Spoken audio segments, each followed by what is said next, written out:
One of the things that Virtues and Vocations has done over the past couple of years is had a series of convenings. We've had 3 integrating virtues workshops. Lots of folks from those workshops have joined us here, which is fabulous. We've also had an integrating character workshop in both the engineering and the health spaces. And something happens at each of these convenings. Somebody inevitably asks, so what's with the Center for Social Concerns? Why are you doing this particular work? And so I'm always trying to come up with the best of explanations. And so here it is. Just about 3 years ago, I was being recruited for the position at the Center for Social Concerns, and I had this wondrous meeting with the incoming president, Father Bob Dowd, and the outgoing president, Father John Jenkins, together. And folks may know Father John is an Aquinas scholar, so it was great, robust conversation. And at one point, I asked Father John to describe the Center for Social Concerns. And he thought we were just going to continue talking about Aquinas, so he was a bit taken aback. And he said, the Center for Social Concerns is the soul of campus. And I thought to myself, I'm in. Sold. And so when I think about why the center is host for Virtues and Vocations, it's because our souls should be virtuous, should they not? Both as individuals and institutions. The virtue is integral to our soul. Another way to think about the Center for Social Concerns is that an institution whose mission is committed to responding to the demands of justice should be thinking about questions of character at every point. For the committed faculty, staff, students, and community members who make up the Center for Social Concerns, we think of this community as a normative proposition. It's a proposition that says, a just world is a beautiful world. And everything we do at the center is about bringing that to life in different experiments with students, with community members, with faculty. And for 40 years, this has been the effort of the center. We have engaged in an innovative set of experiments in the classroom, in scholarship, and in collaboration with communities to animate this particular proposition, both by advancing the dignity and well-being of all people, especially the marginalized, and by promoting flourishing communities both locally and globally through a mix of moral inquiry, research, arts engagement, and action. We consider ourselves to be Notre Dame's interdisciplinary scholarly home for justice, inspired by faith in general and Catholic social tradition in particular. Put differently, forming good people and good institutions is what we've always done. And Virtues and Vocations is simply another, newer dimension of this long-standing effort. So there you go. Hope it's convincing. So turning to the main event of this morning. In this next really blockbuster session, we not only hear from the godfather of the current character movement, founder and longtime director of the Jubilee Center, James Arthur, globally renowned scholar and practitioner who has authored and co-authored, well, enough books to put us all to shame, publishing one just a couple days ago, in fact, but also 4 of the current scholarly leaders in this movement who are architects in different ways of some outstanding transformative changes on their own campuses. Greg Jones, Michael Lamb, Cristy, Guleserian, and Steve Sosland. Rick Miller sends his apologies and his fond regards. He was unwell and not able to join us today. So I am super, super excited about this particular session. While excited about them all, what's exciting is to have this particular group together in conversation. I feel like it's the scholarly equivalent of a concert with both Beyonce and Taylor Swift. So this is a big one. So I've been thinking and sort of getting excited about this conversation for a couple weeks now. And last week I had a conversation and it sent me into utter panic. So as part of the Virtues and Vocations magazine, we always have an interview feature. Our next issue is on generosity. And I had like all-time life privilege of interviewing Father Greg Boyle, I don't know if people know Father G, Homeboy Industries. He's been doing gang remediation for decades, just really an icon in community work in the Catholic Church. I am such a crazy fan ever since I read Tattoos on the Heart. Every time he comes out with a book, I think I'm first in line to buy. I read it that day, so super excited. And I've planned all kinds of questions, and I'm ready to go. We're doing this on Zoom. And just about the first thing he says is, I know this is part of this character stuff you're doing at Notre Dame. He's like, I don't think you can teach character. And suddenly, I'm like, what? I'm having this incredible existential moment because I want to interrupt him and say, oh, yes, you can. Have you not read Cultivating Character, Cultivating Virtue by Michael Lamb, right? This is the thing, right? Are you not looking at all these experiments across the country? I have 120 people doing this fabulous work, coming to Notre Dame. But I can't say any of this because it's Father G. And I'm sort of stumbling over my words, trying to figure out what to say. He proceeds with a lovely conversation, talking about his work, what he's doing recently, the changes in the gang landscape. And I'm trying to recover throughout the interview. And it's a challenge for me.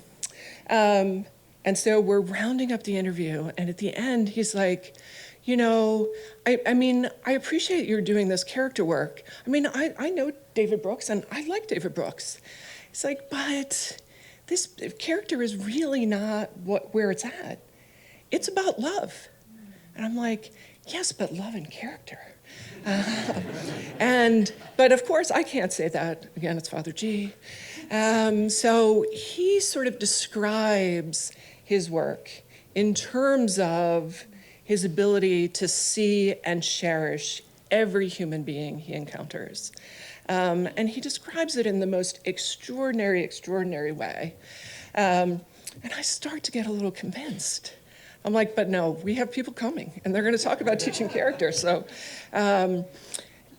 but I do think it's this sort of moment that's important to consider, that he really believes at this fundamental level that our ability to see and to cherish one another has these transformative possibilities. Got off the interview, and Erin says to me, she's like, yeah, I love and cherish my kids. They have a good life. But sometimes they need a talking to.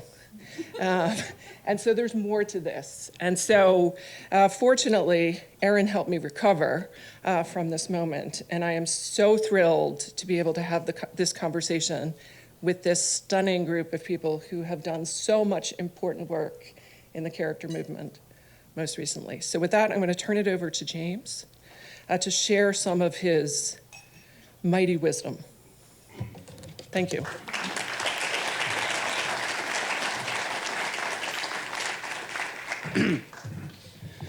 Well, I'm looking forward to that, the next journal on generosity. Isn't she wonderful? Our generosity, far too much generosity, but I like it. And, I have to get you to introduce me again sometime. That was really good. Now, this is my second time at Notre Dame University, and it's changed remarkably, hasn't it? But it's been done with such taste. The buildings, etc. Often universities just expand and they just throw up buildings willy-nilly, whereas here they've thrown them up in a most beautiful way. I was in that hotel, Morris Hotel, in April 2005. I came here to see Alistair McIntyre. I wrote to him as a fellow Scot. I thought, I must go and see this man because he was the one who was really the reason why we are talking about character and virtue the way that we are today. I was slightly disappointed when I met him because he's very contrary. Those who know Alistair McIntyre, one minute he's very optimistic, the next minute he's very pessimistic, and I didn't know how the conversation was going. It was up and down, and I didn't understand what these professional practices were that he was talking about as well. I still don't know, really, and he just kept on saying, well, we must work on this, we must do more research. But he was a good man, and then suddenly the conversation got very optimistic indeed, because this was the 19th of April 2005, and one of his secretaries came into the room and said, we have a pope. Joseph Ratzinger has just been elected Pope Benedict XVI. And I was sitting there with Alistair McIntyre when this had happened. So that was quite an interesting time. I find myself in these situations where I get to meet, people and go to places which, you wouldn't expect. So 10 days ago, I left from New York on the Queen Mary 2. This is a ship that does cross-Atlantic travel. It goes from America to Britain and then back from Britain to America. And there was about 25 men on board the ship who were on a sort of pilgrimage. And these men were all aged between 99 and 104. You know what pilgrimage they were on? They were on the way to Normandy, because on Thursday we have the 80th anniversary of the D-Day landings. And they gave us this brochure because these men were going to be given talks every day on the ship. And I assiduously attended these talks because I read the brochure as soon as I was given it, and it just gives you an idea about what these men did. Now, most of these men were 18 and 19 when they landed in Omaha Beach, and they witnessed something. It actually says here, eyewitnesses to history. Now, the brochure is full of virtues that we say that these men had. And I wrote them down for you. So I've got a list of them here. They talked about these men as loyalty, courage, bravery, honor, pride, selflessness, self-discipline, perseverance, and it goes on and on. And every time they introduced these men, they introduced them with these virtues. Now, none of these men mentioned any of these virtues in their speeches. They didn't mention any of them, because these men had one virtue that I could see, which was the most important of all: humility. Humility in the C.S. Lewis sense of not thinking less of themselves, but thinking more of others. They were on the way to Normandy to think more of others, the people who had fallen, sort of thing, their comrades who had fallen on that day. Remember, 2,500 Americans died on that day, and they witnessed this, all of these men. So it was incredible. So I got to know these men, I listened to them, and they were talking about their life, their experiences, and we got to question them. I had dinner with them as well, and I pushed myself at the front. I sometimes do that, and I got to meet them in a real sense. And I was really interested in what made them tick. What was behind their experiences, and they really, over the week, 3 things came. One, parents. Parents were so important to the qualities that these men had. Secondly, teachers. They actually mentioned their teachers. Lots of them talked about their teachers. These are people at 100 years old who could remember their teachers. I thought that was remarkable. And faith was the other big thing that came through. Parents, teachers, and faith. Now, when I think of people today, sort of thing, I'm not sure that we could say that those are the 3 things that they would mention in terms of the way that they have developed. Now, on my return to the UK, we are going through a bit of a crisis with professional life in the UK. I don't know whether you've followed some of the news about the public inquiries. We've had public inquiries into doctors. Apparently, doctors 30 years ago were given blood transfusions to people that they knew was dodgy. They knew wasn't right. 300 children were given this. 2/3 of those children are now dead as a result of the actions of these doctors. And it's a massive national scandal. And some of these doctors may actually be prosecuted. There's a criminal investigation now of what they did. But the thing that they did was they covered up. They destroyed the evidence. They shredded the evidence of what they had done. We also have a crisis in the post office. Post office, sub-postmasters, hundreds of them were sent to prison on false charges. And the people running the post office knew they were false. They actually knew they were false, and yet they still allowed all these people to go to prison. It's incredible. So there's a real need for virtue in the professions. We want professionals who do the right thing, and yet we find ourselves in situations where they don't do the right things, where they're doing the wrong things, and they're causing national scandal, which causes us to feel less trust in these organizations. So I'm, really concerned about this. The work of the Jubilee Centre has always been about working with the professions as well. I think it's about 2/3 of all the reports that we produced were on professional virtues and the professions. Every professional body in the UK wanted to work with us. They opened their doors to us because they know they have problems. Most of those problems are covered up. I'm just waiting for the next scandal, the next public inquiry, and it will come because, we do have a problem. And it starts from the age of 2. Someone said last night to David Brooks, should it be from the age of 2 to 99? Yes, it has to start young. It has to start in the elementary school. And the character movement did actually spend most of its time on schools, elementary and high schools. Today, you can see the diversity of the research and the interest. It's gone into universities, it's gone into the professional life and professional organisations and professions themselves. And that is really significant, and it's a very good way to move forward. And I think that that's going to work quite well. Now, I want to mention one person in the room, and that is Greg Jones.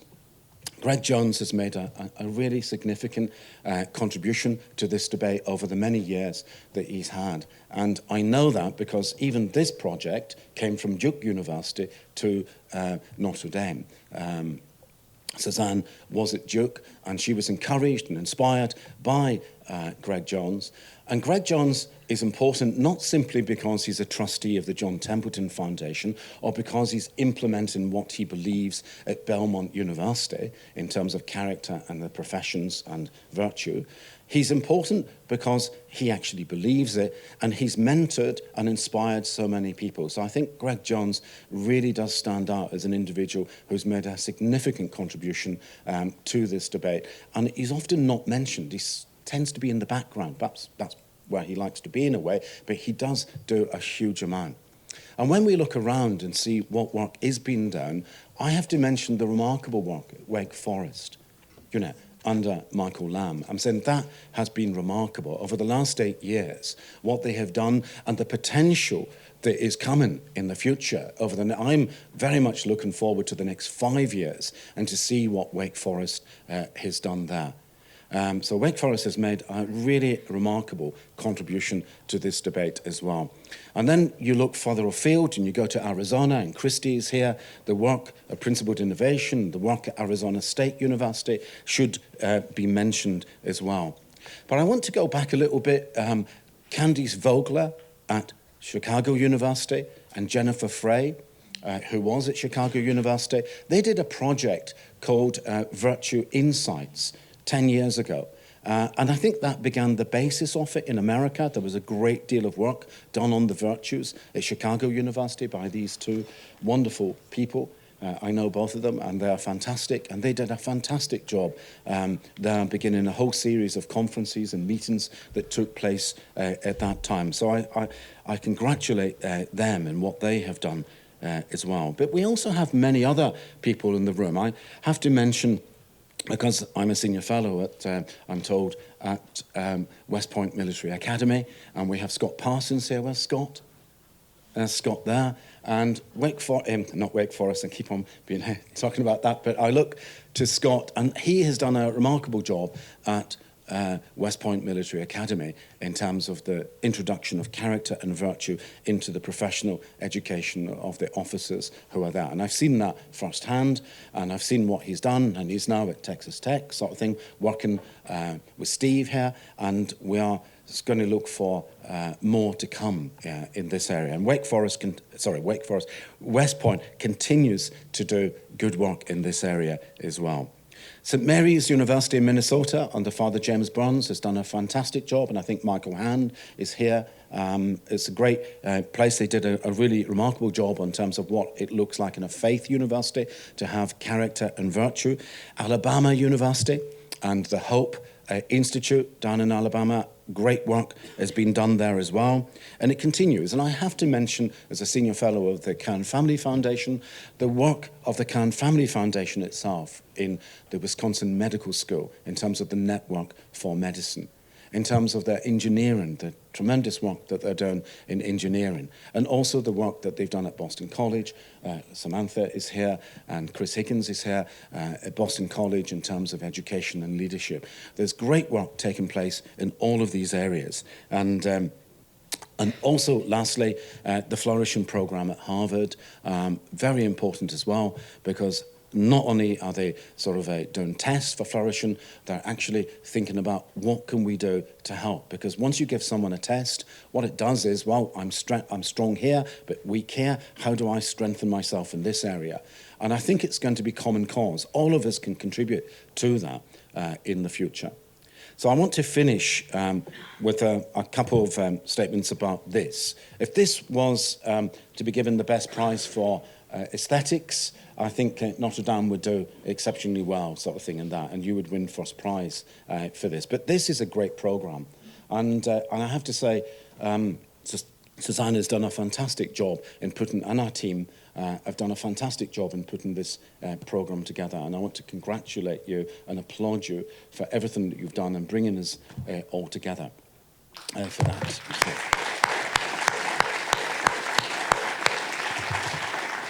And last little thing that I should have mentioned, the Jubilee Centre has been producing these books over the last year or two. I think Scott Parsons has done one on the Good Soldier. But we are producing these books. These are books, we've done 6 of them, we're going to do another 6, and they're all in the different professions. So this one is about the good teacher, this one is about the good doctor, but we've done the good police officer, the good soldier, the good nurse.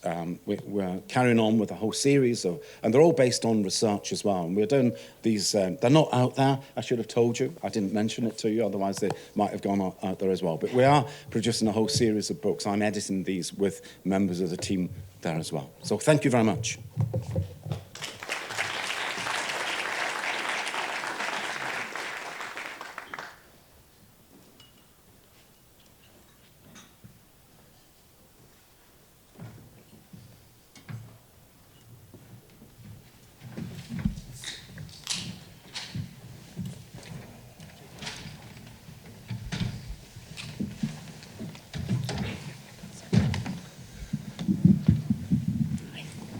Thank you, James and Suzanne, for getting us off to a great start. I'm Greg Jones, and I have the privilege of moderating this session with 3 colleagues who are also friends and doing great work, as James noted, at 3 distinct institutions. And we're going to try to probe that. Michael Lamb is immediately to my left, then Cristy Guleserian in the middle, and then Steve Sosland at the end. What I'd like for you each to do, just to begin, is to say a little bit about how you got into this work and the context, what your role is in your university, or Steve, in the broader Texas Tech University system, since you actually have multiple campuses there.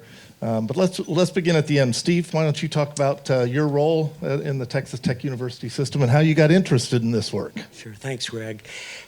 So I've been doing this kind of work in terms of helping to develop leaders of character for 44 years in 5 different industries. So higher ed's my 5th industry, and being an infantry soldier in the U.S. Army was my first industry.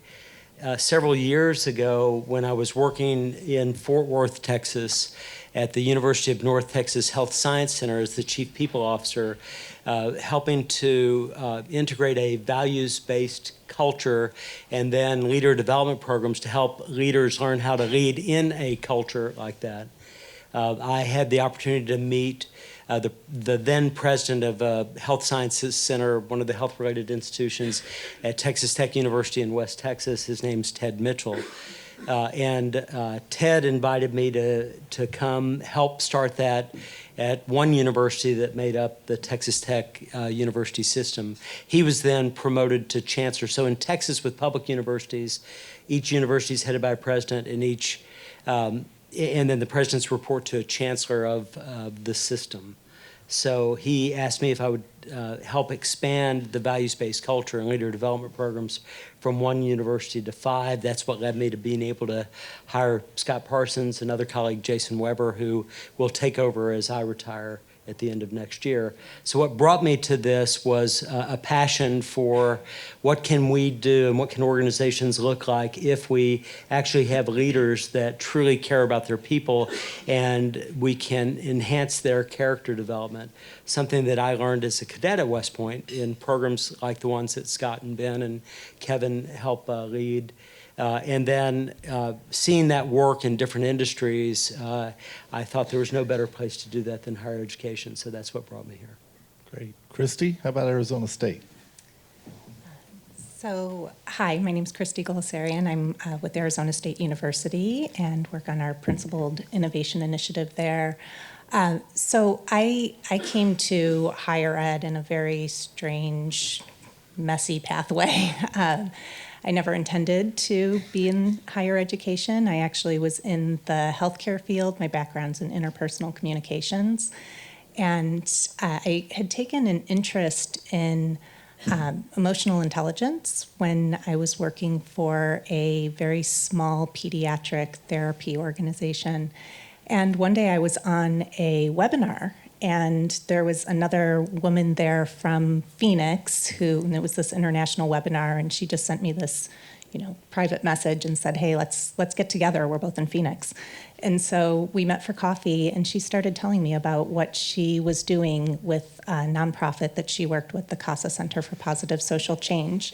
And they were doing this wonderful work in schools around character formation and social and emotional learning and creating these cultures of, care and belonging, and really looking at it as a way to prevent aggressive behaviors in schools. And she just told me her story, and we sat there for like 2.5 hours. And by the end, I was crying and she was crying, and I was like, I want to do what you do. And so I started working with her and, learning from her and from some of the people that she was working with, and going into schools, and realized one of the biggest challenges that we would see in schools was just the load that educators had on them. And they felt like this was an add-on instead of realizing that this could be, the thing that's woven into everything that they do. And so, eventually this opportunity came up at ASU, which I wasn't looking for. Somebody had said, oh, check out what they're doing at the Teachers College over there. And I went online, and they had this, job posting that was closing in less than 24 hours. So I was like, oh, I'll throw my application in there and see what happens. And so I ended up at ASU at the Teachers College, and we've been able to do really wonderful work around this for the last 7 years. Thanks. Michael, Wake Forest. Thank you, Greg, and thank you, Suzanne, James, for having us. It's great to be here. I direct the program for leadership and character at Wake Forest. I've been there now 8 years, but my interest in character became sort of naturally to me. I grew up on a small farm in Tennessee where you learn character from the very early ages there, and so that really shaped me until college when I realized actually you can study this stuff. And so I read Aristotle for the first time my first semester of college in a class called Search for Values, how we think about our own values and purpose in life. And I realized that college was about seeking those values and purposes. And so sought out more books. I remember being asked my senior year, which book transformed me the most? I had Aristotle's Ethics there by my side, and I mentioned that one. But went on to study character in graduate school and worked on the virtue of hope in particular and its relevance for politics and culture. But then went to the Oxford Character Project in England as their first postdoctoral fellow there to think about how to integrate character into the university context with graduate students and learned so much there from my colleagues, from people at the Jubilee Center in the UK and elsewhere about how to do this work really well. And so having a chance to think about ways in which to integrate character, not as sort of separate or kind of an add-on to education, but as part of the fundamental fabric of it, was really empowering for me, not only professionally, but also personally. That was my vocation, and I realized there that that's the work I want to be doing as a scholar and a teacher in the university. And so President Nathan Hatch at Wake Forest, one of Greg's close friends, had the vision for a program at Wake Forest and invited me to come and explore that possibility there. And the first year we had this big idea, this vision, and then had about 150 one-on-one meetings with folks around the university to think about what's possible here, what can we do, what's already happening, and how to make that work. And so we grew slowly with pilot programming, with engineering, and Olga and our work in an engineering team there. Kenneth Townsend joined us a couple years after that to do work in the professional schools. We had support from the Curran Family Foundation, the Lilly Endowment, and others, thinking about ways we can expand this work. And so Now we have sort of a program that works across the whole university, doing work in medicine, law, and across the undergraduate college, training faculty to teach courses on character in different disciplines, helping students in various curricular and co-curricular contexts, from arts and athletics to residence life and religious life, think about character in their own context, and then also doing research in this work. We just now begun a new initiative called the Educating Character Initiative to help expand this work across the country with the Lilly Endowment support. Beth Purvis is leading that initiative. And we love the idea of having a community of people doing this. So seeing this community at Notre Dame here this weekend is really exciting for us to see the ways in which people are really building movement around character education. Thanks. One of the things you pick up, Michael, that I admire about all three of you and your institutions is you're trying to deal with these issues across the entire campus, or in your case, Steve, a 5-campus system. Right. David Brooks last night was talking about, the post-World War II context. I think Julie Rubin would argue it precedes World War II, the kind of loss of a focus on ethics and character in American universities. What has it been like to try to reintroduce language about character and virtue in your context? And Steve, maybe in 5 very different campuses that you have culturally. Well, I was fascinated, James, by what you said that you learned on your cruise on the Queen Mary 2, and that you listed virtues that were observed in the group, but then you also talked about humility, the one that you observed, and C.S. Lewis's quote that humility is not thinking less of oneself, but thinking of oneself less. And it's interesting that our work, the foundational element that we've chosen is to first identify what are the shared, what are the core values that are shared over an entire organization.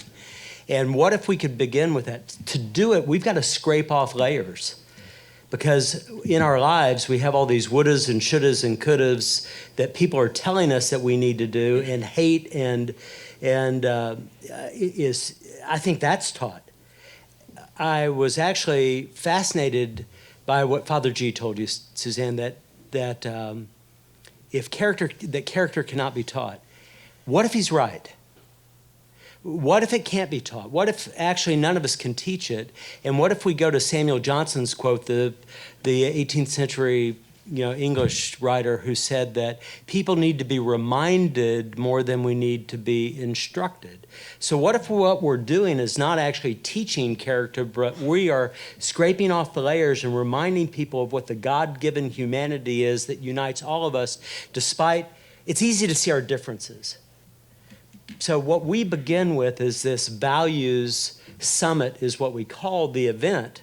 And we've done it at each of our campuses, at 4 of our 5 universities. One, we've done it centralized. And one of our universities, because it's large, we did it in a decentralized manner with colleges and departments. But all of those events begin with asking people to think about who were the people that influenced them the most when they were young, when they were somebody that was either nurturing them on what would be good in their life, or somebody in my case and others may have grown up hard where we learned what not to do first. But who were those influencers? 2 of the 3 that are the most often are parents. We get parents and grandparents, so the strong family members, then teachers. And while faith isn't necessarily a person, they will identify, in a third group, they'll identify those people who were their faith leaders, imams, pastors, youth ministers. We hear a lot of that. And others of the leaders that help to influence them. So it's interesting to me that all of what we've heard so far seems to be interrelated. And the way that we begin is we begin with that. And when we can get people to think about it, we can bridge the gap between. I've had 2 of these retreats, one recently just in April 10th and 11th, and Scott was there with me, where somebody walked in the room and said, I hate that person. And I don't want to have anything to do with them. And in 2 separate events, one in our School of Visual and Performing Arts and one in the city of Wichita Falls, we've had people by the end of the first day were taking selfies with each other and deeply committed to bridging the gap and finding it. So I think that the way we've chosen to do this is begin with what we have in common, these core shared values that I think are God-given, because with people from 140 different countries, every way that we could think of diversity, we find the same things over and over, keep repeating themselves in terms of what they are. We begin with that, then we can bring in leading with character. Thanks. Cristy, at Arizona State, you've developed the phrase principled innovation. Talk about why that is a way into this conversation and what you've encountered there. Sure. So I'm going to go back a little bit. So in 2017 is when we started this work around what we now refer to as principled innovation.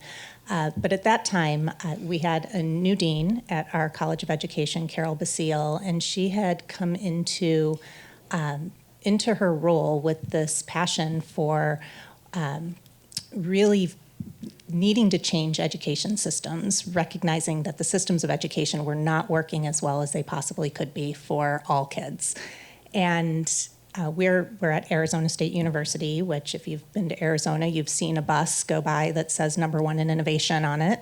And so we knew that we had to do something within our College of Education that would be holding us to this charter that we have at ASU that really holds us responsible for inclusivity and for taking the care and well-being, or taking care of the well-being and being responsible for the well-being of our communities that we serve.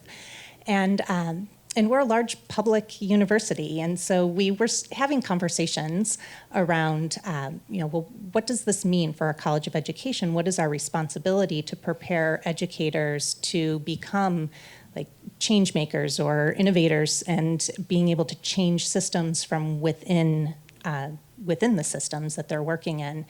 And as we were having these conversations, talking about them as like intrapreneurs at the time, we recognized that we couldn't have these conversations without talking about character, and that the character component was going to be what was at the core of the decisions that we were making as we were innovating within systems. And those conversations, suddenly were like, oh, whose character, whose virtues, whose values, and we had to take some time to really like flesh that out and to co-create a shared language that we could all embrace as we moved forward with these conversations and this work. And so we started with many different types of gatherings with our faculty and our staff and our students, our community partners, recognizing that we had to give everyone voice in this work, and that we couldn't just impose something on them, especially in a public university, a public college of education, that we had to hear what was going to resonate with them. And we actually started with the Jubilee framework. So, and James and his team came out and talked with us, and we had opportunities to talk with Michael, and a lot of people in these rooms. Beth Purvis was very involved, Kristowski from the Kern Family Foundation, and Karen Bolin had conversations with her. And so we really drew on the expertise of all of you in the field, but also of our faculty and our staff and our students. And we would, gather people together in these large gatherings, small gatherings, and start writing. Like we would just write definitions. We would talk about what character meant to us, and what in the Jubilee framework really resonated. What was it that we felt we needed to let go or needed to change? And we heard loud and clear from our faculty that at a public university, the virtue language wasn't what was resonating with them, that they felt very passionate about wanting to come at this work from an asset-based perspective, and that so often they felt like a lot of their experiences within the K-12 environments were coming at this as from more of a deficit-based perspective. And so that's where we started using the term character assets instead of using the virtue language. But I think what was important for us to recognize is that we had to just get past the labels and like get underneath it and recognize what it is that we were really trying to do and trying to talk about.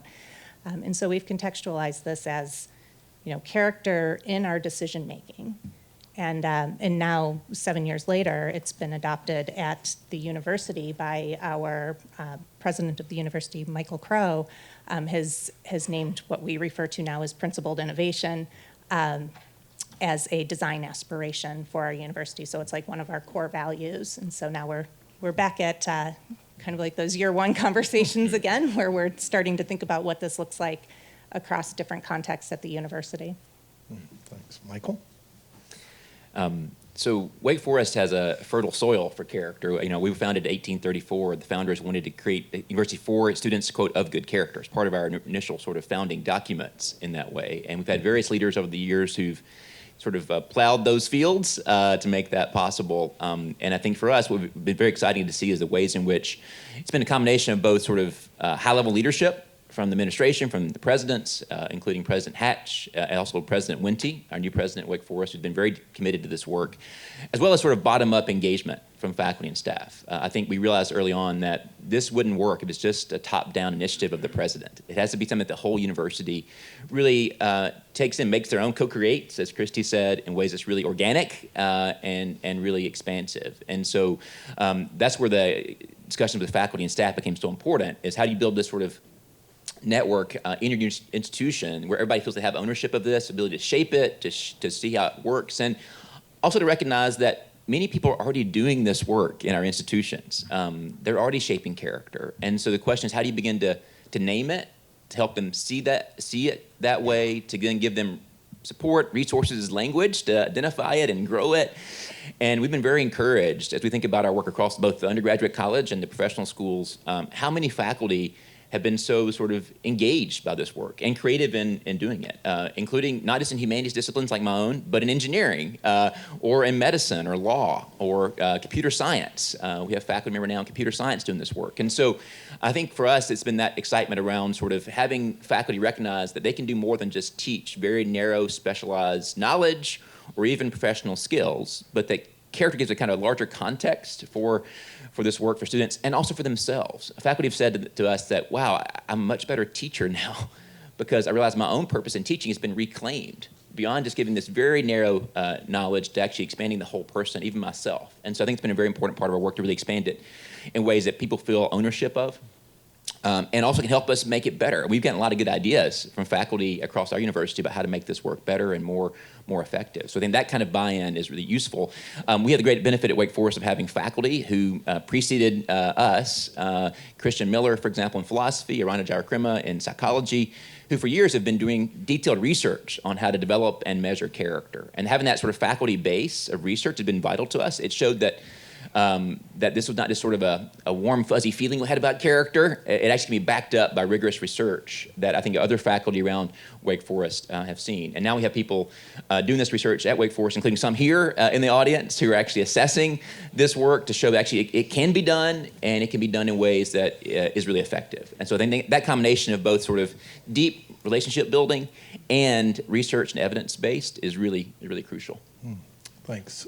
All three of you have mentioned your presidents of the system, Ted Mitchell, Michael Crow at Arizona State, Nathan Hatch, and then Susan Wente. And yet you also all talked about the kind of grassroots engagement and listening to people, 150 conversations, the large number of conversations at Arizona State, and you've traveling across campuses. Steve, I think a lot about the roles presidents and provosts can play in making a difference, in helping shape language, but can also get in the way.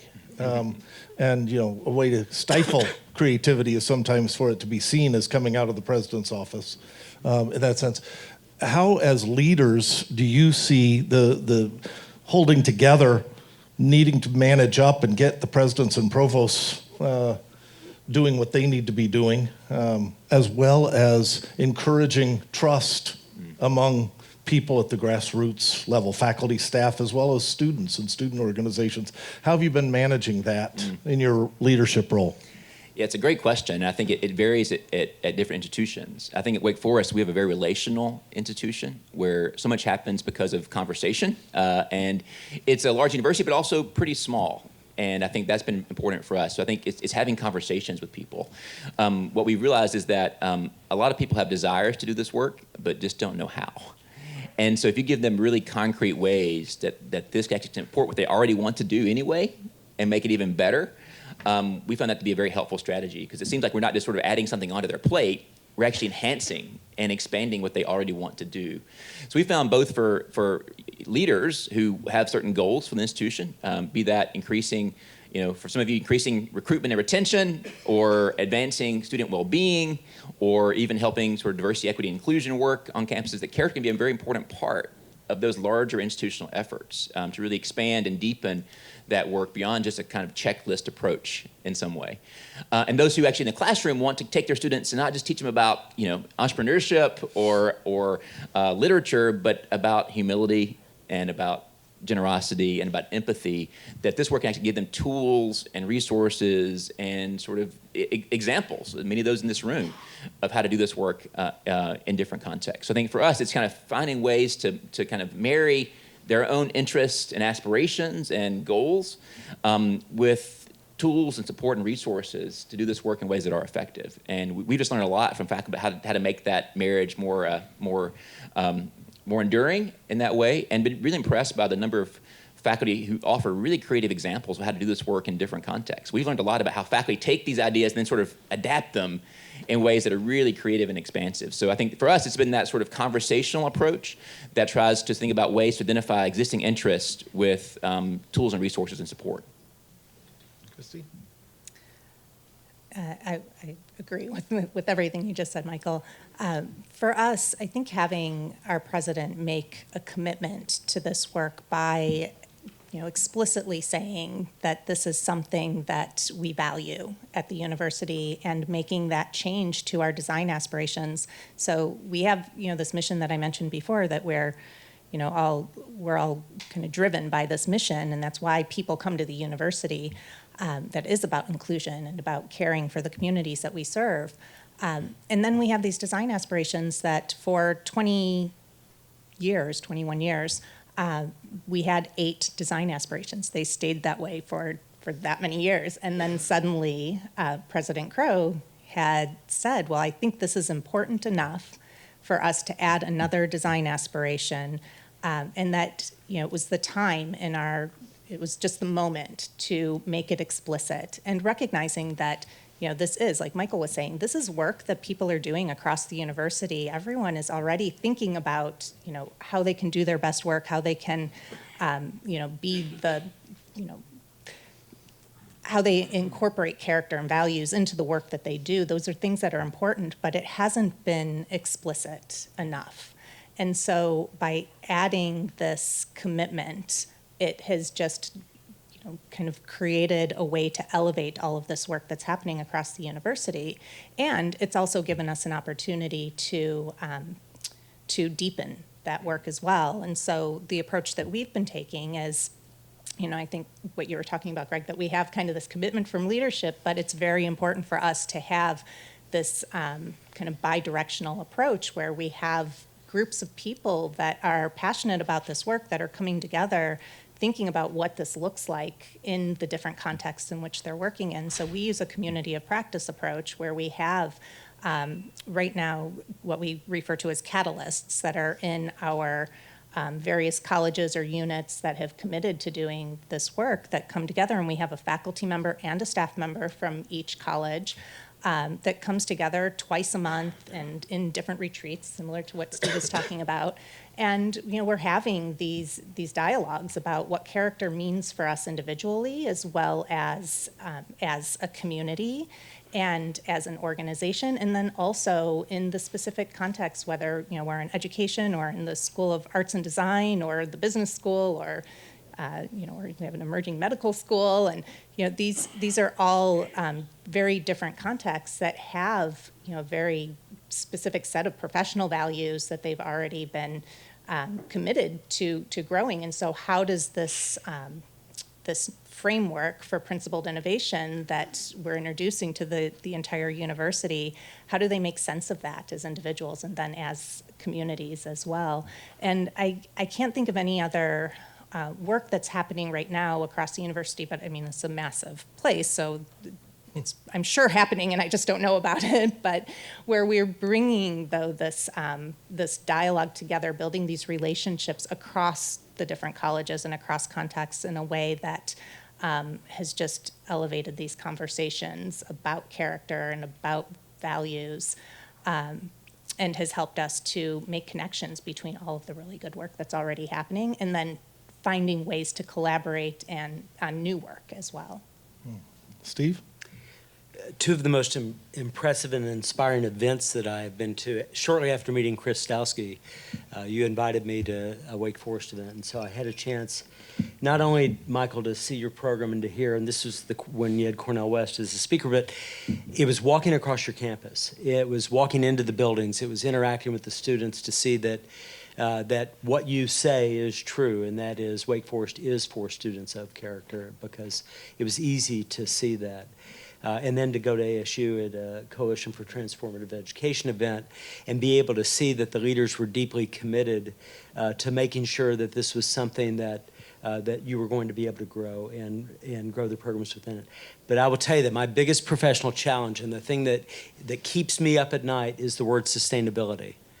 Because at another CTE event recently, we heard about University of Florida and the fact that with the new president, they no longer had support for these kinds of programs. And so what happens when we have a change of leadership, a change of senior leaders who may not be as supportive? I fully recognize that the work that we do is not fundamentally needed in a public university. So our work, while we may believe in it, is, from some people's perspective, may be expendable in a crisis, a financial crisis of budgets, when they may not want to support the work that we do. So here's what we're doing about it. You had mentioned Ted Mitchell was president, now chancellor of a system. So we operate, Scott and our team operate under a vision of a very forward-thinking chancellor who says that we have a dearth of leaders of character in our world today. Regardless of political persuasion, we can look and say that we may not be happy with the choice that Americans are going to have on November 5th, and if so, that's not our problem. That's not a problem. It's a symptom of a much bigger problem, in my opinion, and that is there's a Chinese proverb that asks a question. You may have heard it. When's the best time to plant a tree? Anybody know? 20 years ago. And when's the second best time? Today. So if that's the case, then what we've got is if we want to know what was happening or why do we end up with the choices we have today, let's look back 20 years ago and ask what were we doing to nurture, what were we doing to have an environment, what were we doing to create flourishing so that 20 years hence we would have the kind of leaders that we need. And if so, then isn't that the importance of our work that we should be focused on 20 years from now? And that may be the oldest one in the room, so I can say that I may not be here. I may be tilling soil and planting seeds, but I may not be able to see the fruits of that labor. But isn't that the work that's so critical for us? So what we've done is we've started to focus on, and while Scott and one of our colleagues, Jason, are focused on the programs for students, faculty, and staff, my focus is on presidents and chancellors and the future presidents and chancellors and our governing body that we call is our Board of Regents. And how can we get them to understand that if we're creating something good, then we've got to make sure that it's integrated in how we select future presidents and the next chancellor, and board members. So 3 of our 5 presidents we've used a values-based model to select them. And they're the ones that we're looking for helping us get to the sustainability. Thanks. An interesting footnote to what you were just talking about 20 years from now. I've always loved that phrase about planting trees under whose shade you will not sit. And yet there's no one virtue, no one word that summarizes that, which ought to be characteristic of leadership. And I've asked now people whose native language is about 25 different languages. And they all say, oh, I'm sure there's a word. And then they come back and go, I'm not quite sure. There are things that can approximate. Why don't we have a word that summarizes one of the most important forms of leadership, planting those trees under whose shade you won't get to sit? I want to pick up, Steve, on your comment about sustainability. It's easy to do work around the edges and to find, fellow travelers who are eager to participate in this and find some support and encouragement. And it still feels like kind of an add-on that doesn't actually change the fundamentals of the university. Cristy, you were talking about Michael Crow making it the 9th aspirational design feature. Michael, you've been talking about the importance of weaving it across the university in the dorms as well as in classes. I'm sure there's resistance to it becoming essential rather than optional. And you can get the early adopters to join. How do you overcome the resistance to help it get to that point where it does become part of the fundamental identity of what the university sees as its purpose? Steve, why don't you lead? Sure. So I had mentioned that 4 of our 5 universities did a centralized model to identifying their core values. In other words, the presidents were all in and said, we need this, I want this, and each of them led the effort. We facilitate, we don't lead the values summits. We facilitate the values summits only when we have a senior leader that will lead it. The 5th university is the one that gets to your point, and that is, there was in a cabinet meeting, executive cabinet meeting, that president described our work very scientifically as a bunch of phooey. These are soft skills. These are things that are not part of academia. And so therefore we don't need to focus on that. And that was the way he had actually led a cabinet meeting. So I, after hearing that, met with him to just ask him some questions. And I said, so let me ask you, your background is mathematics. You have grown up in there and became chair and dean and provost and now president in the same institution. I said, so what is more challenging for you? An academic issue that you need to really work on the curricula, you need to, or it's a mathematics problem. What's more challenging, that or the interpersonal relationships that happen and the struggles that you have? And of course, like physicians and others and engineers, they talk about the interpersonal issues. And I said, so maybe perhaps the biggest oxymoron is to call these soft skills when they're the hardest things that we have to focus on. And what if we could have, because the biggest challenge are not low performers who aren't a culture fit. The biggest problem are high performers who aren't a culture fit. Because we keep making excuses for them. They're bringing in all these research dollars, or in our case of our health-related institutions, they're surgeons who are bringing a lot of cash into the university. So how do we deal with them? So it's actually teaching that, and how do we help them understand that their biggest challenges that they face, we can help with that. That's great. Cristy? So we've had a lot of people, as we've been introducing this work, say to us, well, you know, what you're suggesting we do. We don't have the time for that. We don't have the capacity for that. I don't feel like that's something that that I have the autonomy to do.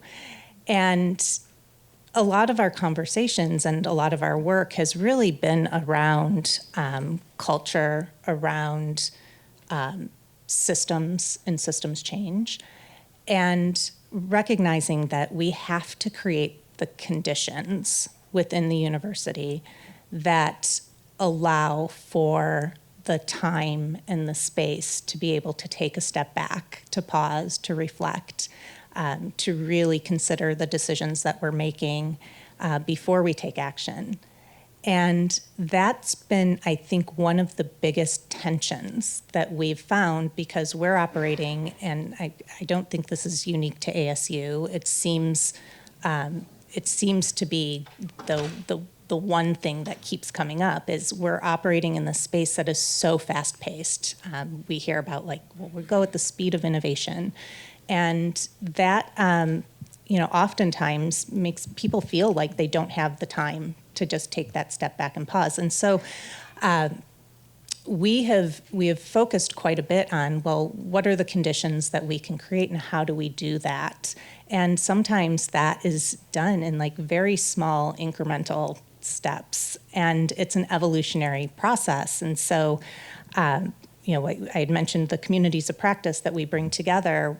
In these spaces, we're practicing how to pause. Like, we start every single meeting that we do now with a 90-second pause. And, we say, use the time to transition from whatever it is you were just doing and bringing yourself fully into the space that we're in now so that we can connect fully and be present with each other in a way that it seems, we don't have the time to do. And we talk about that as being an essential practice. So going to, thinking about the 7 strategies, Michael, that you have shared with this community is, creating those habits that help us to be intentional about our own character development and how we are modeling that for our students and how we're creating, and for each other as colleagues, and how we're creating these environments in which it feels like a priority. And that's uncomfortable for people. To say we're going to slow down just for 90 seconds. And 90 seconds feels like a really long time when you're sitting there and just being.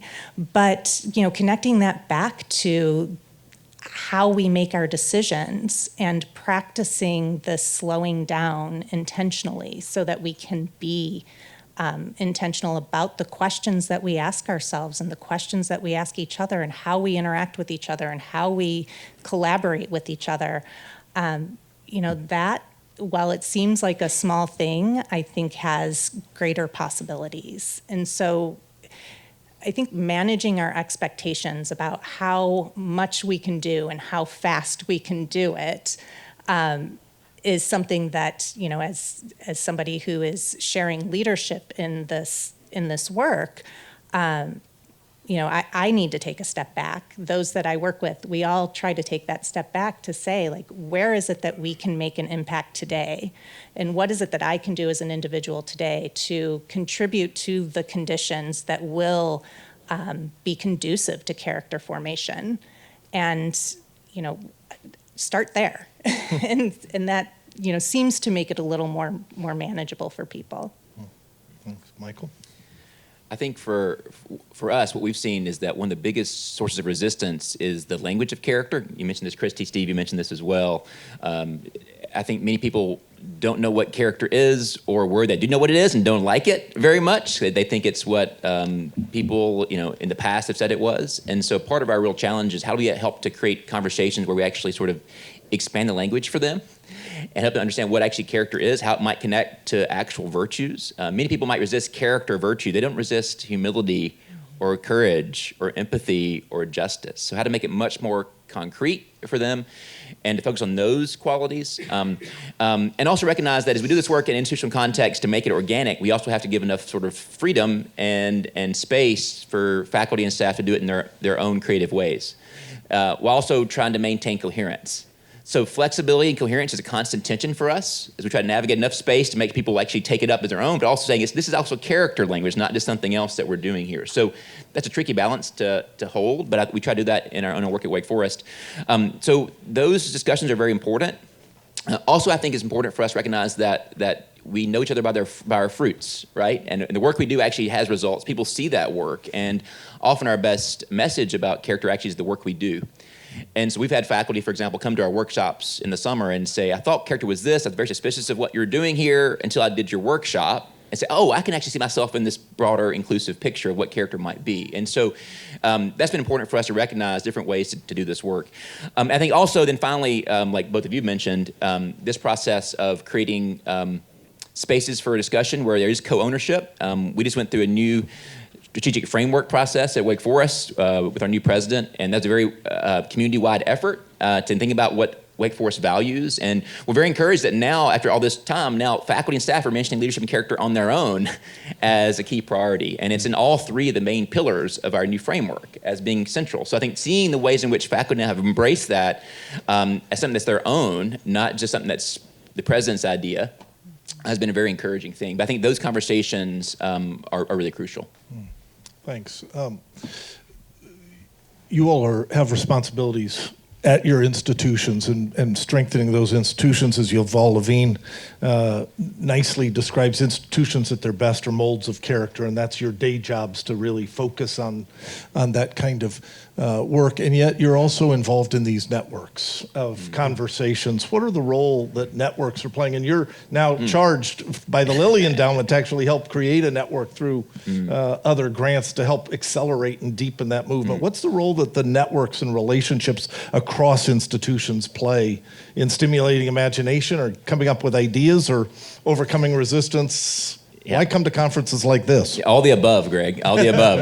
I think what I've valued about networks, I think they're vital and crucial. What I've valued about them are a couple things. One is new ideas that we get going to conferences like this, the ones that people host at other universities, just vital. This morning I was talking to Wes Cisco out in the lobby about an idea he had from a faculty member at Baylor about how to think about a new practice of virtue spotting with exemplars. So I wrote my notes now about that new practice. I'll contact her about that new practice for my next project. So I think new ideas are really vital and kind of getting a creative spark from other institutions because we're all very different. We have very different contexts, disciplines, backgrounds, and so that's a real strength of a network. You bring people together with lots of differences who also have a shared aspiration and purpose. And so one of our hopes with the Educating Character Initiative is to help bring people together because character is not one size fits all. What works at Wake Forest won't work everywhere else. And so let's bring people together, talk about what works in your own context and learn from that deep difference. I think secondly, I'll just say personally, I think friendship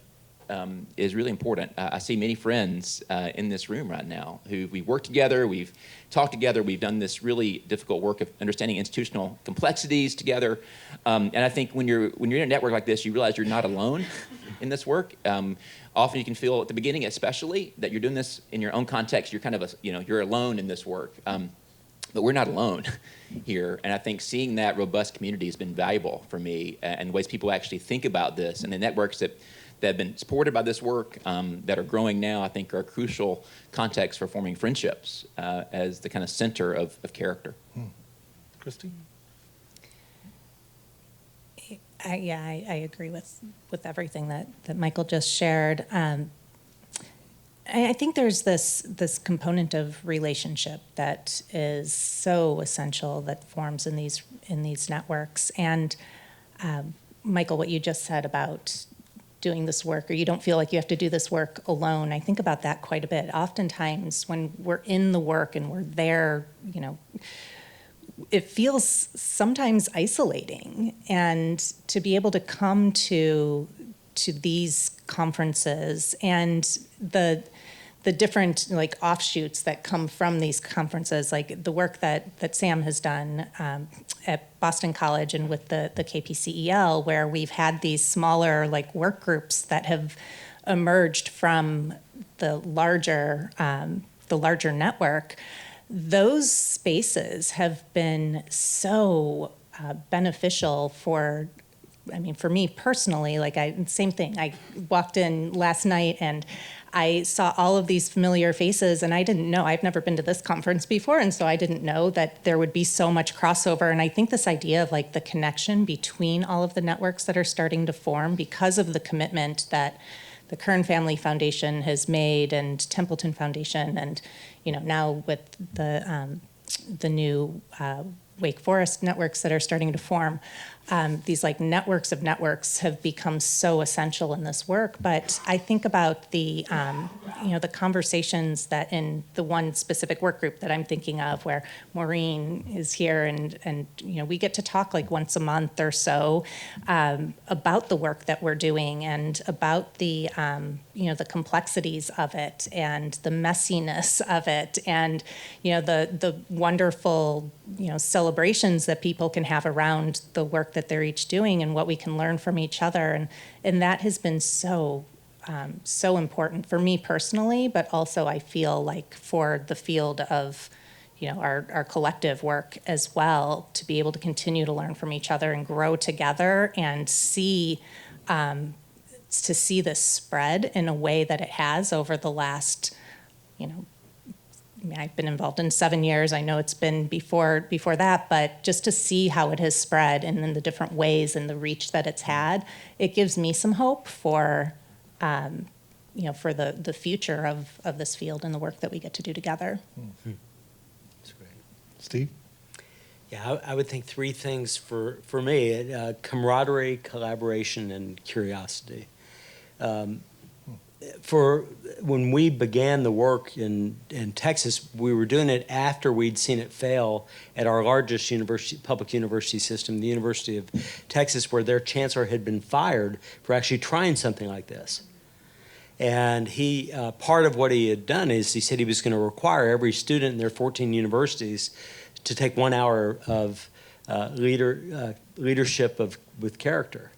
And that would be a required course for 1 hour. And the Board of Regents used that along with one other thing to fire him.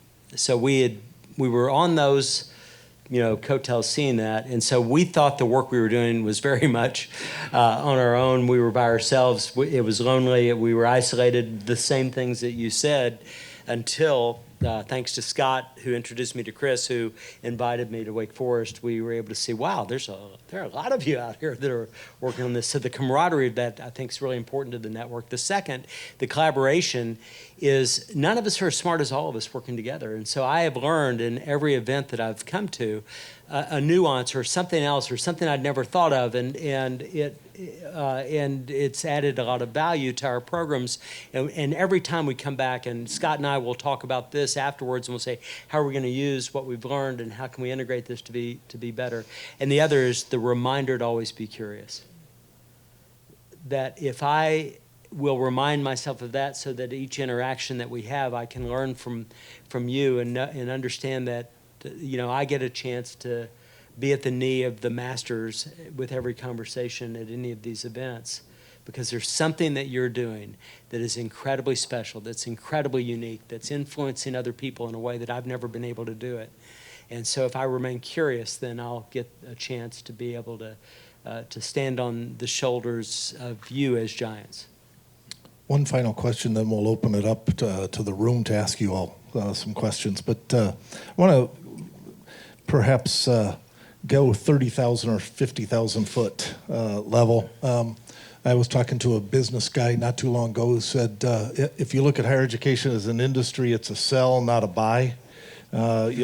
Confidence in the value proposition of higher education had plummeted before October the 7th, and then the last 6 months actually haven't been a particularly good period of time. Lots of fracturing on campuses, and the kind of polarization that exists in the broader culture. I suspect Suzanne and Johnny Nazu will be talking about this afternoon. It's not a good time to be in higher education. People in my roles are resigning or being fired routinely. How does this work on character and virtues and vocations and flourishing? How might it reinvigorate a sense of the purpose of higher education, the value proposition of higher education, and how urgent is that task as we talk about creating space and patience for people to reimagine their vocations on campus? But in the broader industry of higher education, what do we need to be focused on, perhaps internally as well as rhetorically, as we're talking to prospective parents and students and all of those sorts of networks? Michael? Great, thank you. I think the urgency is now. I think it was a fierce urgency of now, as Dr. King would say about this moment. I think, and there are various things I think character can help us respond to. One of them is divisions. Right now at Wake Forest, students are just starting their Principal Pluralism Fellowship for the day. They're spending the whole summer thinking about differences and how to engage differences with humility, empathy, courage, justice. And I think having spaces where people actually engage differences constructively is crucial at this moment in our very divided, distrustful culture. We're having a conference at Wake Forest in December on educating character across differences. Hope you all will come. I think it's vital for us to think about ways in this very divided time to engage with virtues. I think that character offers a different language than just détente or avoidance. There's a way of engagement there that can be constructive while also maintaining your own convictions and your own beliefs about what you hold to be true and meaningful and good. I think that's really vital. I think also right now we see many universities focused on pure job preparation. If you look at the incoming surveys of first-year students from the 1960s and 70s until now, in the mid-20th century, about 80% wanted to find a meaningful philosophy of life in college. About 30% wanted to find a job. And now it's exactly the opposite. Only about 30% want a meaningful philosophy of life, and about 80% want a really good-paying job. And so I think given that, and given that higher education is so expensive now, parents want their kids to also have good-paying jobs to make it worth the investment, so to speak, of their tuition dollars. And so in that moment, I think we actually see that character is essential to professional development. If you look now at all the studies you see about sort of hiring and, as David Brooks mentioned last night, firing, right? Character is at the core of that. And so if that's true, then actually we don't have to sort of separate these purposes. We can make character central to the purposes of forming really effective leaders and citizens and future professionals, be it in law and medicine or in other fields. I think finally I'll just say, this. I think given two different crises right now we face, one is around mental health. Making Caring Common at Harvard put out a study this past year about adolescent mental health and found that it's a really difficult situation for many young adults. And they found that one of the key factors of their mental health crises was the lack of meaning and purpose. So we can help reinvigorate higher education to a place where people find their purpose and find meaning. That'd be a huge value add to what the really core of higher ed always was in that deeper sense. So I think it's one crucial crisis that character can respond to. And then secondly, I think is AI and technology. As that increases to grow, I think the qualities of character that can't yet be trained in a robot will be more important for us as teachers and students to train in ourselves and each other. And so how do we help create the context for those human qualities that AI can't yet do? And I think that makes higher education both still vital, but also different than what it has been in just producing knowledge that a computer can pump out to you in 25 seconds. There's a different role for higher ed now, given the change in technology that can really help it to reclaim our purpose as being places where we can foster flourishing and deep meaning through character education. Thanks. Cristy? What better time to be doing this work in higher education? And I think if nothing else, the context in which we're all working in right now, and that we're seeing, illustrated across the landscape of higher education right now, has really just bolstered the meaning of our work in character and in virtue. And so when I think about what the role is of higher education, and then specifically our work within the context of higher education, I think it's to provide opportunities for students to experience, right? To have experiences and to look at some of the challenges that we're seeing in higher education as opportunities to grow, right? So can we be more open and explicit about the challenges that we're seeing and use them as learning opportunities for our students and for our faculty and for our leadership? And instead of, so we've seen some, or conversations I've had on our campus about some of the challenges that people are experiencing around the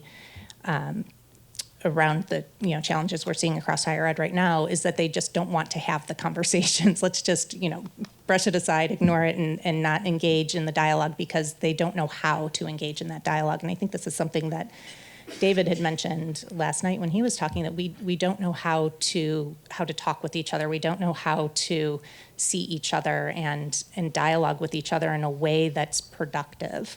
And I think the work that we get to do around character and virtue is really around developing those types of practices that allow us to see each other, that allow us to create these cultures that are like cultures of trust. And that means having those open conversations about what it is that we're experiencing and that dialogue about differences and modeling that for our students. And so what better place for us to do that than in, I guess the safety of a higher ed environment.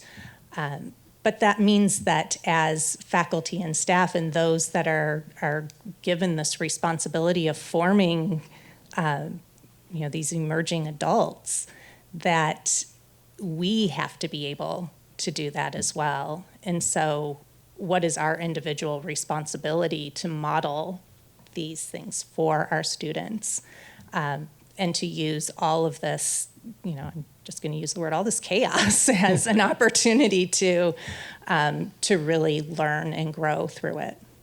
Steve? We've mentioned our Chancellor, Ted Mitchell, a real visionary. He spends a lot of time in public speaking, and he's often asked, how's the business of higher education going? In which his response is, I'm not in the business of higher education. I'm in the business of people development. Higher education is the tool that we use in order to develop people more effectively. One of the organizations that has recently reached out to us is the New Jersey Association for Land Improvement. And they have an apprenticeship program. And so a lot of these are not college grads that come through that, but they've said that their biggest challenge is, which happens in many organizations, is the tyranny of the urgent. And so they're going with their hair on fire, just trying to get through every day, but they never take the moment to reflect, to contemplate, to delve into the reasons why, to think critically, to build their critical thinking skills. I believe that the work that we do, that we should perhaps look at what's our 20-year vision collectively together, and how is the world going to be different if we're all successful in the work that we do? And I believe it is that planting the seeds now so that 20 years from now it's a different world. And it happens because we can create spaces for psychological safety. We can be able to have people self-reflect, look at, question what it is they think, reinforce the way that they want to move forward. And that's going to happen in our universities, our colleges, our locations better than it's going to happen with all the people who would complain that higher education is no longer relevant. I don't know that they've got a place for that. We have places for that, but we need to do a better job of making it clear what our vision is and what the success is going to look like on the other end so that they'll understand it and support us. Thanks. Let's open it up for questions. There are some microphones around. There's one back here.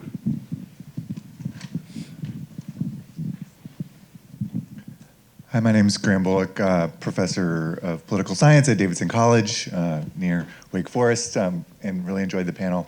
I also direct the Deliberative Citizenship Initiative at Davidson, which brings people together to talk across differences. So but many of your sort of mentioning of the role of virtues and character in that context resonated.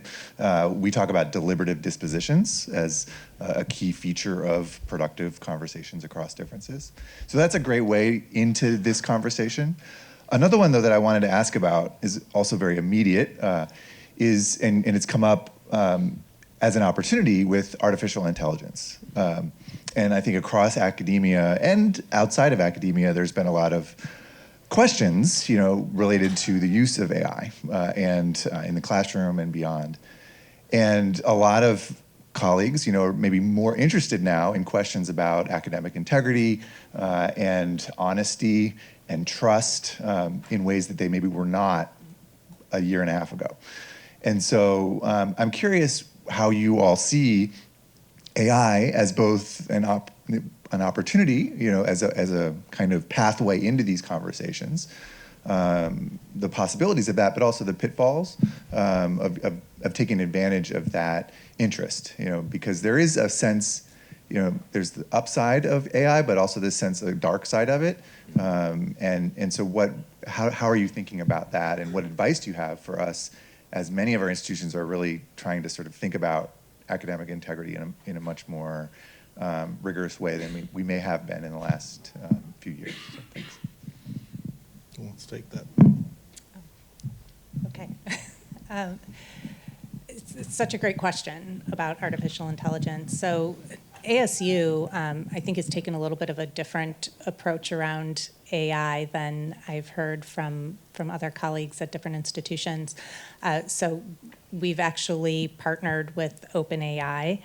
I think we were the first university to do that. We're embracing the use of it, but we also are having a lot of discussions, and there's a lot of work happening across the university and in different capacities, but about, what does it mean? How do we support the ethical use of AI, both from a user perspective, but also from a development perspective, but recognizing that it's here, like we should have, going back to some of Steve's comments, we should have been having these conversations, decades ago, because it's here, and we have to contend with it, and we have to figure out how to best use it, and how to use it in a purposeful and intentional way, but with with that character at the core of it. So I think even going to the way that we question ourselves, or when we're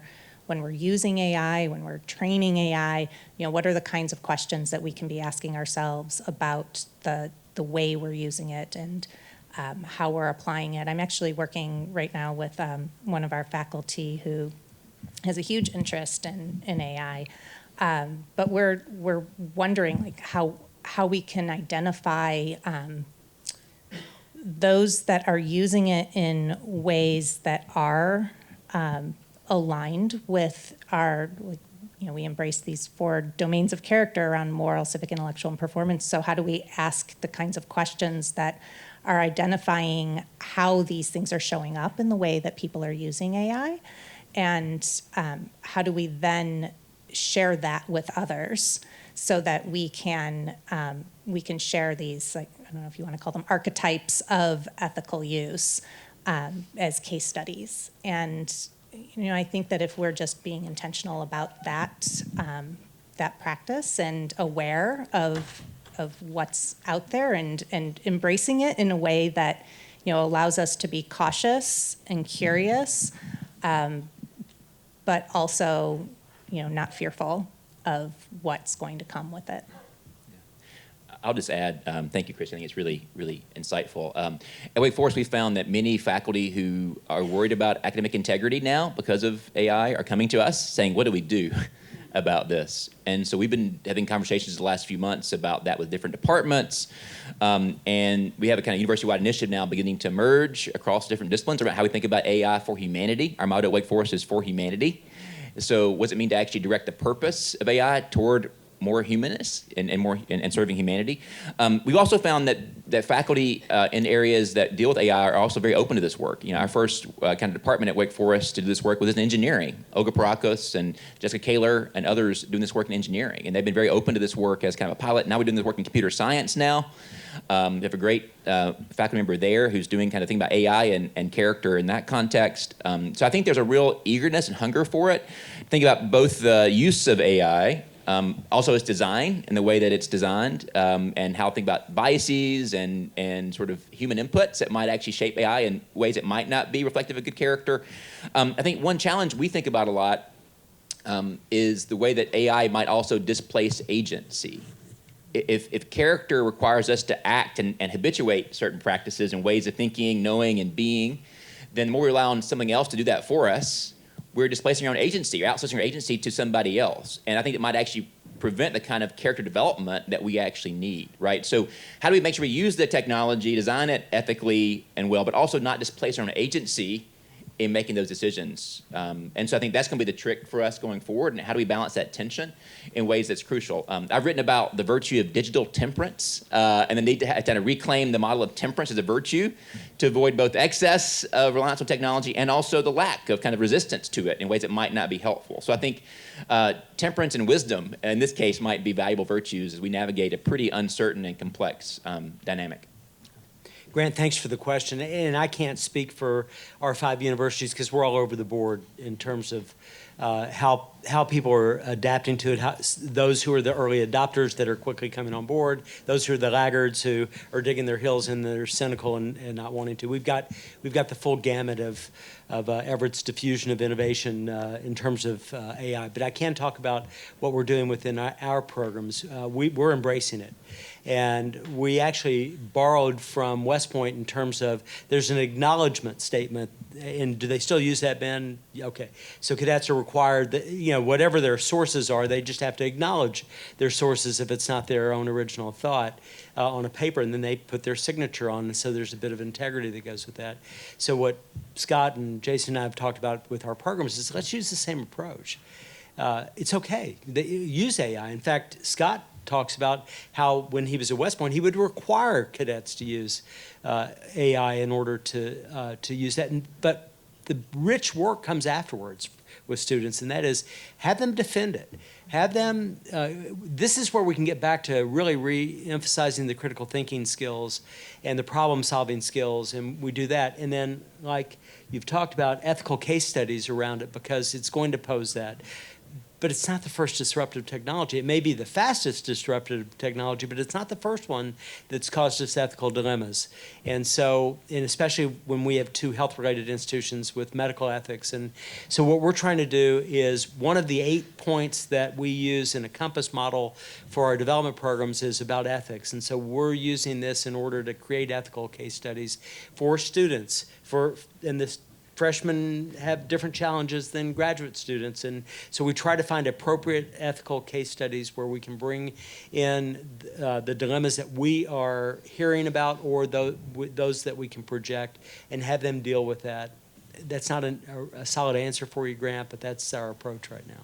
Just a quick footnote from my context that, Michael, you were talking about the mental health challenges. One of the things AI doesn't represent as a challenge is relationship, and that when we ask what does it mean to be human, part of that is we're created for relationship. And being at a place where I have lots of songwriters on our campus, and we have this theme, Let Hope Abound, and one of our recent graduates now, but while she was still a student, wrote a song called Holding the Hope for You, and it was about the interpersonal dimensions of hope. And it's an incredibly beautiful song about cultivating a relationship. And she used AI in crafting some of the words. But the song came together. She co-wrote it with an alum, and then it was set to a string orchestra by another of her classmates. And that sense of community and relationship is a way to make AI redemptive and serve the purposes of humanity. Question here. We're going to have one more question. So I know there's several more, and fortunately we have a whole day to talk to each other. But I saw a hand over here. Oh, here. Ryan Antiel, Duke University. Michael, I wanted to pick up a theme that you brought up with these changing trends. I was recently having breakfast with one of our faculty at Duke, Joint English and Divinity School professor, a good friend of Greg's, who mentioned that he's noticed with time, students gravitate between kind of two camps, those who view education as gift and those who view education as investment. And as the shift that you've alluded to, Michael, has been more towards investment, where return on the time, the classes is so important to get to the right firm, to the right law school, to the right medical school. People take the easy way out. They're kind of quietly quitting. They take courses which they know they can boost their GPA. In contrast, those who view education as gift are willing to explore, to take that hard class, to go into a different discipline. And with that, I think, comes the development of these virtues: attention, courage, curiosity, humility, right? So as education from the student perspective has shifted more from gift to investment, how do we counter that in the pursuits that we try to take on? Yeah, that's a beautiful question, Ryan. And I love that kind of contrast in some way. I think when I think about gifts, I think about two virtues, especially. One is generosity and one is gratitude. And so how do we help students think about those virtues, and especially gratitude? I've also noticed a shift in students who are feel much more entitled now to their education because it's investment. And because they spent this money or they've gotten a scholarship, they feel entitled. In fact, I think our meritocratic culture now is encouraging entitlement because of emphasis on merit. And we'll hear about this on Wednesday with Dr. Sandell, thinking about merit and its role in American culture. But because the merit focus has been sort of this constant stream of achievement and therefore scholarships and admissions to elite institutions, people feel deserving of a certain kind of education, I think, in a way that also, I think, matches onto this dichotomy. So how do we teach sort of both humility and gratitude? They often, research shows, go together. If you recognize that you are dependent on other people to help you, you're more humble because you recognize you didn't do it all yourself, right? And so there may be ways that can actually help us think about students on that part. Also, I think for us, I'm kind of thinking about my own development of character and how do I grow as a teacher of character, and what does it mean for us who spend years acquiring our credentials to prove that we can have the knowledge and the ability to teach in these institutions. We also might think about it as an investment, even implicitly. How do we think about our own role as being generous and also grateful to have a chance to learn with colleagues, with students in a classroom? And so how can we also embody generosity and gratitude in ways that can model perhaps for our students and for each other a different approach to education? And so I love the idea of a gift economy as being a way to think about giving gifts versus exchanging in a transactional way, knowledge or skill or other goods. And so I think how do we reclaim a gift economy? Perhaps by first modeling what it means to inhabit it ourselves. Well, I'm grateful for the wisdom and generosity of these three people. Would you join me in thanking Steve and Cristy and Michael?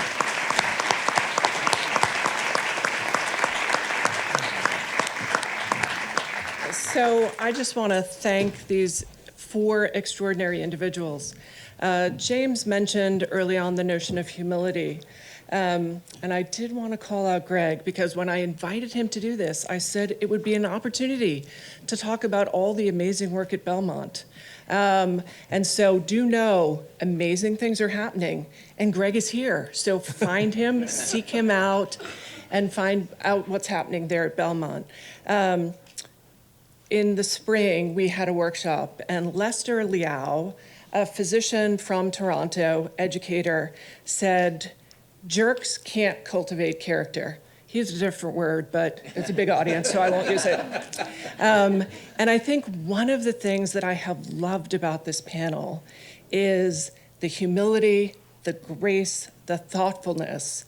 These are four beautiful human beings, and it's amazing work they're doing, but their own character is shaping these movements on their campus. And I think that's just a really important reminder to all of us. Jerks can't cultivate character. So don't be a jerk. Alrighty, thank you.